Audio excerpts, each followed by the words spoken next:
Hello friends. நான் உங்கள் ஆயிஷாஸ் கலையரசி. இப்போ இந்த வீடியோவில் என்ன பார்க்க போகிறோம் அப்படின்னு பார்த்தீங்கன்னா, டிஎன்பிஎஸ்சி சிலபஸ் பற்றி பார்க்க போகிறோம்.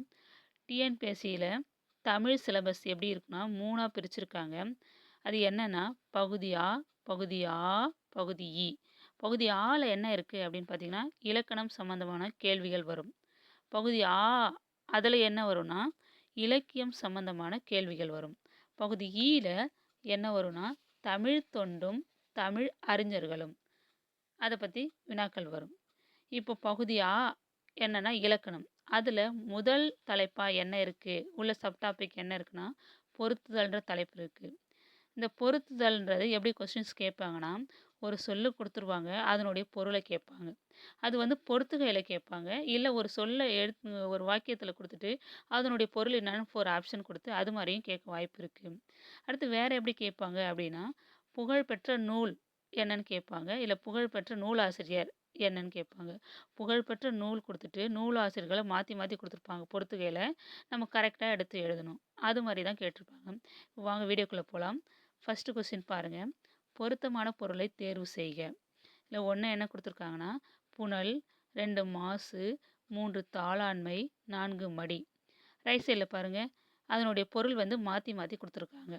அது என்னென்னா, ஆ குற்றம், ஆ முயற்சி, ஈ சோம்பல், ஈ நீர் இப்படி கொடுத்துருக்காங்க. இப்போ புனல்னா அது கரெக்டான பொருள் என்ன அப்படின்னா நீர். புனல்னா நீர்னு சொல்லுவாங்க.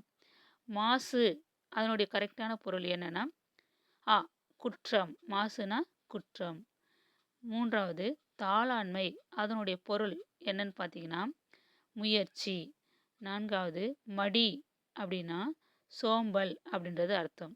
இப்படி தாங்க ஆன்சர் பண்ணணும். அடுத்து செகண்ட் கொஸ்டின் பாருங்கள். பொருத்தமான பொருளை தேர்வு செய்க. வேறு எப்படி கேட்டிருக்காங்க, அதே மாதிரி ஒரு சொல்லை கொடுத்துட்டு அதனுடைய பொருள் வந்து ரைட் சைடில் கொடுத்துருக்காங்க. ஃபஸ்ட்டு சோர்வு, 2வது நாவாய், 3வது நுணல், 4வது அரவம். ரைட் சைடில் பாருங்கள், ஆ தவளை, ஆ மறவி, ஈ பாம்பு, ஈ படகு கொடுத்துருக்காங்க. அப்போ சோர்வுக்கு என்ன ஆன்சர் வரும் அப்படின்னா மறவி. நாவாய்க்கு படகு, நாவாய்னா படகு. நுணல் அப்படின்னா தவளை அப்படின்ற அர்த்தம். அரவம் அப்படின்னா பாம்பு, அரவம்னா பாம்பு அப்படின்னு அர்த்தம். இப்போ அடுத்த கொஸ்டின் பாருங்கள். பொருத்துக நூல், நூலாசிரியர். இதில் கொடுத்துருக்காங்க பாருங்கள், நூல் ஒரு பக்கம் கொடுத்துருக்காங்க, நூலாசிரியர் கொடுத்துருக்காங்க. இது மாதிரியும் பொறுத்துக்கையில் கேட்கலாம். ஃபஸ்ட்டு பாருங்கள், திருவந்தாதி, 2வது எழிலோவியம், 3வது இயேசு காவியம், 4வது திருவெங்கை உலா. ரைட் சைடில் பாருங்கள், நூலாசிரியரை பற்றி கொடுத்துருக்காங்க. ஆ சிவபிரகாச சுவாமிகள், ஆ கண்ணதாசன், இ வாணிதாசன், இ நம்பியாண்டார் நம்பி. இப்போ ஒவ்வொருடைய நூலோடைய நூலாசிரியர் நம்ம இணைக்க போகிறோம்.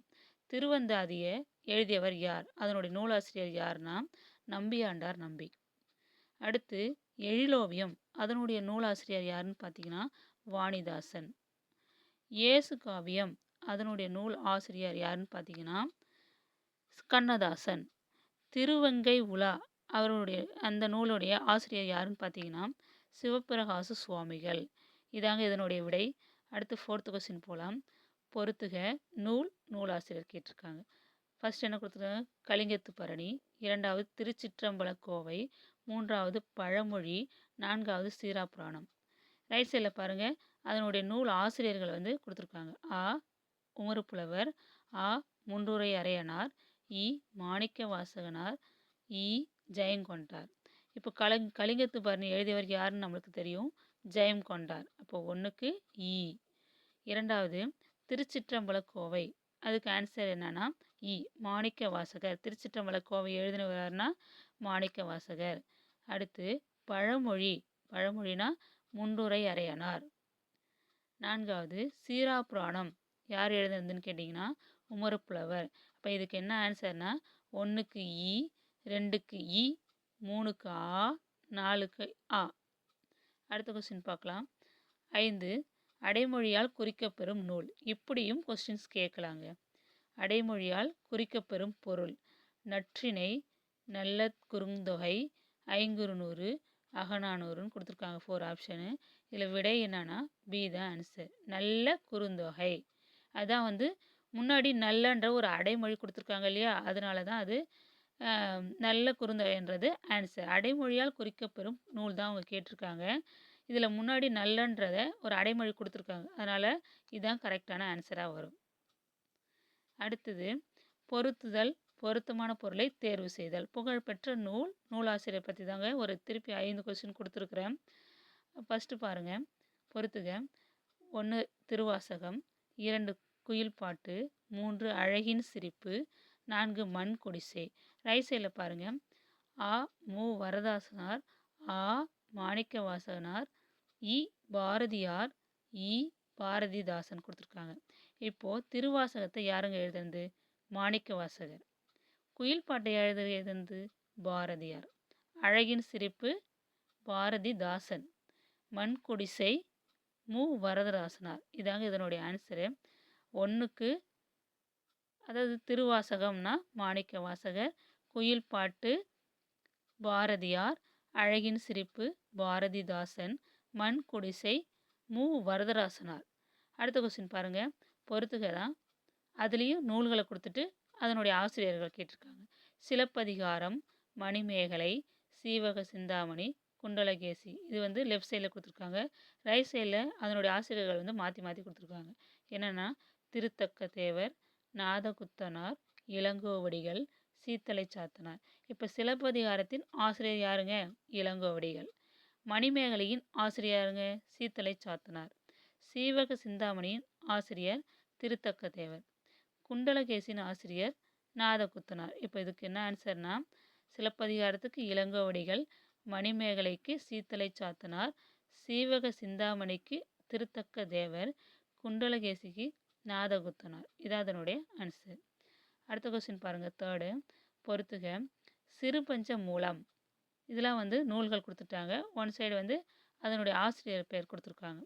ஃபஸ்ட்டு என்னென்னா சிறுபஞ்ச மூலம், 2வது ஏலாதி, 3வது ஆசிய ஜோதி, 4வது குடும்ப விளக்கு. ரைட் சைடில் பாருங்கள். ஆசிரியர்கள் வந்து மாற்றி மாற்றி கொடுத்துருக்காங்க. யார் யாரை கொடுத்துருக்காங்கன்னா கவிமணி, காரியாசான், பாரதிதாசன், கணித மேதையார் இல்லை கனிமேதையார்னு சொல்லலாம், இல்லை கணித மேதையார்னு சொல்லலாம். இப்போ சிறுபஞ்ச மூலத்தின் ஆசிரியர் யாருன்னு பார்த்தீங்கன்னா காரியாசான். ஏலாதியின் ஆசிரியர் யாருன்னு பார்த்தீங்கன்னா கணித மேதையார் இல்லை கனிமேதையார் அப்படின்னு கூட சொல்லலாம். ஆசிய ஜோதி அதனுடைய ஆசிரியர் யாருன்னா கவிமணி. குடும்ப விளக்கு அதனுடைய ஆசிரியர் யாருன்னா பாரதிதாசன். இதுதான் இதனுடைய ஆன்சருங்க. அடுத்து 4th கொஸ்டின் பாருங்கள். குறளோவியம் என்ற நூலை இயற்றியவர் யார் அப்படின்னு கேட்டிருக்காங்க. Option A Kalaignar Karunanidhi, option B Thiruvalluvar, option C Thiruvika, option D Ra Pi Sethu Pillai. Kuraloviyam என்ற நூலை இயற்றியவர் யாருன்னு கேட்டிங்கன்னா கலைஞர் கருணாநிதி அவர்கள் தான் இந்த குறளோவியம் என்ற நூலை இயற்றியவர். இப்போ ஆன்சர் ஏ. அடுத்து 5th கொஸ்டின் பாருங்கள். ராவண காவியம் என்ற நூலை இயற்றியவர் பற்றி கேட்டிருக்காங்க. Option A Valmiki, option B Kambar, option C Pulavar Kuzhandai, option D அறிஞர் அண்ணா. இதுக்கு ஆன்சர் என்னன்னா ஆப்ஷன் சி புலவர் குழந்தை. ராவண காவியம் என்ற நூலை இயற்றியவர் யாருன்னு கேட்டிங்கன்னா புலவர் குழந்தை.